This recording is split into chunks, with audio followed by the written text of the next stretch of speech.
Imagine you have worked all of your life to buy yourself a home. Home ownership is something that is very important, especially for the African American community. It is a way that we store wealth, most Americans, and it's something that, if handled correctly as an asset, we can pass this on to our relatives, our children. And this defines us and our legacy. But imagine you buy a house, the person next to you gets evicted. And you're thinking, well, quite naturally, well, somebody will come in and buy the house. But nobody buys the house, and over the years, the house is unkept.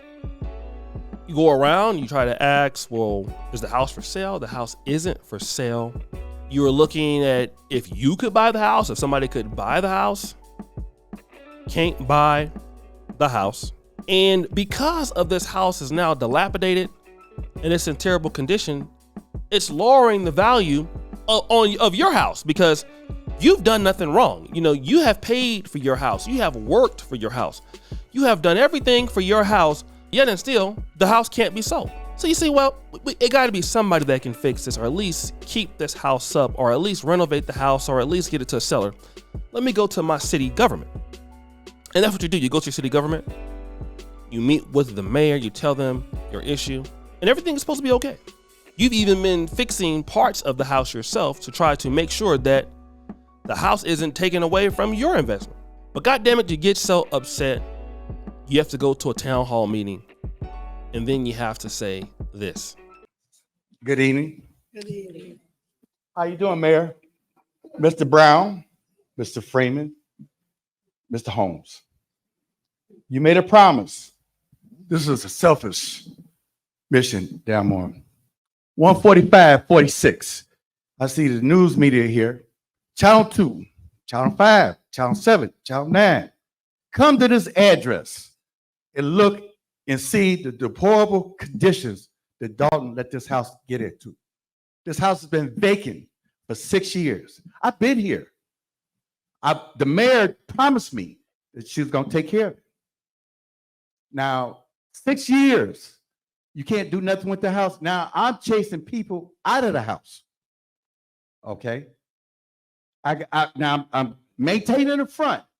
I'm not gonna cut the grass in the back. The weeds as tall as this podium. What am I paying my taxes for? Mr. Holmes, Mr. Brown, you came to me and you asked me for a favor. You needed a signature. If I see you at my house again, you know who's got coming. You told me you was gonna do something. My name is Cooper. I don't forgive. I don't forgive. You told me you was gonna do something, you didn't. Mayor, you told me you was gonna do something. You have not done it. You have not lived up to your promise. Mr. Freeman, you have told me something. You can write all you can want. But every year I have to come and fight to get somebody to maintain this house. There's a guy that wants to buy this house and you're blocking it. He's put money down. The house has been vacant. Now, I advise everybody to come to 145-46 Shepherd Drive. And you look at this property. Now, would you want to live next to this? Mayor, where you live at? Mr. Freeman, where you live at? Mr. Brown, Mr. Holmes. Well, we know where you're going to live at.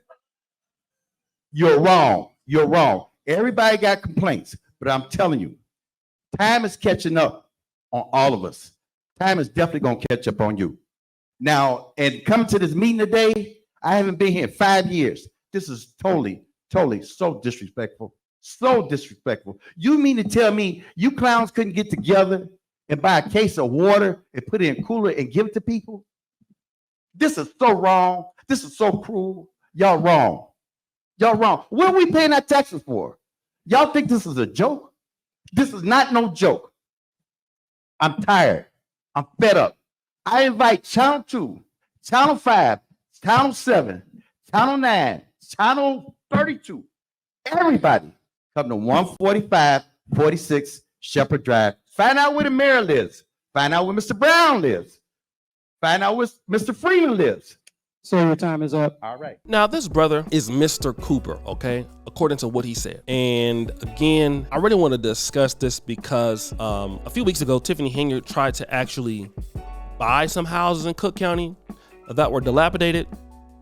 And there is a scam going around where, you know, houses are being bought with Dolton's money and all of a sudden they're being redistributed to cronies. So this man who lives next to this vacant house, he's saying that someone wants to buy the house, but Tiffany Henyard is blocking the sale. So let me deal with something here if I can, before I get into the meat and potatoes of what the brother's saying. Because Tiffany Henyard has experience in what? In selling houses or being a realtor. Well, what condition did she leave that house in? Mold, water leaks. Nearly 3 months ago, we first exposed serious problems in a South suburban rental home owned by a Dolton Village trustee. Since then, the renter says it's only gotten worse. CBS 2 political investigator Dana Kozlov has also learned that trustee is pocketing tens of thousands of your tax dollars for a house that's now unlivable. You need to get your clothes out for school. Jacqueline Smith and her 2 children called this hotel room home for almost a month. Ever since the Dolton house they were renting from village trustee Tiffany Henyard was slapped with this. A big red sign that I cannot live there because it's unlivable. Unlivable mostly because of mold. All mold. Even growing on the bottom of the shoes is mold. Mold that Smith's landlord, trustee Henyard, pledged to immediately clean up after we first reported on the problem in August. And that's where it started. Smith says workers came and painted. The house even passed a village inspection. Issues abated, notes Inspector Brian Thigpen in this September report, except they weren't. It's horrible. Enter activist David Lowry, who called Dolton directly. Suddenly, the house deemed livable on September 3rd became unfit for occupancy on October 15th. Lowry's theory? The trustee used her power and influence. We caught up with Henyard before last week's board meeting. I want to talk to you about that house on Dearborn. Can we do that? My attorney's right here, so if you got any questions, I have legal counsel. Talk to my attorney. So you want me to talk to your attorney and not you? You can't tell me how that house failed an inspection in October when it just passed it beforehand? If you have any questions, talk to my attorney. So now, let me deal with this if I can, all right? I want to really deal with this in kind. First of all, Tiffany Henyard talks about how much she loves the city of Dolton. And you would believe that if a house is vacant, somebody wants to buy it. According to what I've heard on the Dolton Trustees website, Thornton Township, which the village of Dolton is in, has some of the highest property taxes in the nation. If you're in this local government here, it just makes sense that, all right, we want this house to sell. We do want somebody to fix the house up. And then we want somebody to pay property taxes on the house. It only helps Dolton, and it only helps Thornton Township. Tiffany Henyard doesn't want that house to be sold. Primarily because, well, it's this guy who's against her. Okay? She didn't do what she was supposed to do. So instead of actually apologizing to the man, saying that, you know what, we messed up, let's make you pay. And how we're gonna make you pay is by simply letting your property value go down by having that eyesore. That's exactly how we intend to make you suffer. Okay? And do you know how cruel that is? Like, just imagine some of you guys who were in the COVID situation before the stocks went up. Any of you bought stocks that year or had been doing it prior, and then you saw what your 401k was, and some of you guys lost like 40%. I know I did, especially during 2022. After COVID, you know, it went up again, the market tanked. And I lost a lot of money in the market. Through no fault of my own, but there was nothing I can do about it. And the only thing I could hope for, well, I know the market will come back. Now, in stocks and ETFs and index funds, you know, we all know that the market, especially if you have like the S&P 500 index fund, we know that it will come back. But in real estate, that's not guaranteed. Especially in a city like Dolton, especially if you live next to an eyesore, a dilapidated property. Nobody's gonna just come in and say, you know what, we want to buy this house. It's kind of, it doesn't work like that. You know, you got to come in and buy the house. The mayor doesn't want to sell the house. And, you know, I feel bad for the guy. The guy is, you know, gonna be in his, you know, late 40s or 50s, could even be in his 60s. This is a man that's worked his life. This is a brother that, you know, he's bought a house. I don't know how many of them he owns, but this is a brother that's even taking his time to go out there and keep the yards and stuff up. And we all know why they can keep it up, because they're broke. So shout out to Brother Cooper. And if he ever wants to come onto my platform and talk about it, God damn it, Brother Cooper, you can come on here and fry our ass. Because I like a brother like that. He's an old school type of brother. He's not taking no shit, okay? And he gonna tell it like a T.I. is.